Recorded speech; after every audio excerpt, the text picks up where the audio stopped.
J'attends qu'ils prennent des mesures de freinage nécessaires compte tenu de l'évolution de l'épidémie.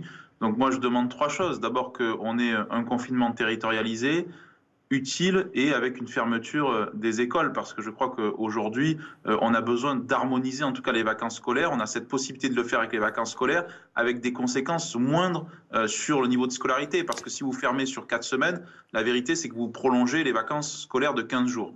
Et donc c'est un enjeu important. Et utile, pourquoi? Parce que je pense qu'il faut que ce confinement soit, s'il y a confinement, il faut qu'il soit utile en vaccinant au maximum les Français. C'est l'enjeu, c'est la méthode qu'a fait Israël par exemple, de dire on confine les Français, mais pas pour rien. On confine, certes, pour baisser le niveau en réanimation, mais on confine aussi et surtout pour permettre de vacciner massivement les Français.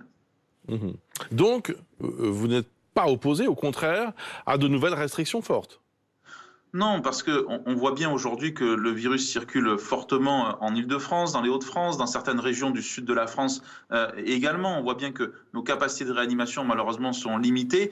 Et moi, je mets une limite. La limite, c'est bien sûr le tri des patients. On ne peut pas accepter cela. Donc, ce qu'il faut aujourd'hui, c'est que profitons. Malheureusement, ce qu'on n'a pas fait forcément au mois de février, pendant les vacances de février, c'est ce que dit Valérie Pécresse. C'est-à-dire, profitons des vacances de Pâques pour harmoniser le calendrier scolaire et, entre guillemets, fermer les écoles à moindre coût par rapport aux enfants. Parce que j'entends ce qui est dit sur le plateau et je partage. Il faut que la mesure soit cohérente. Parce que si vous fermez les écoles, mais que dans le même temps, vous permettez une libre circulation les week-ends et des rencontres et des échanges entre les uns et les autres, forcément, la circulation du virus ne va pas être très améliorée.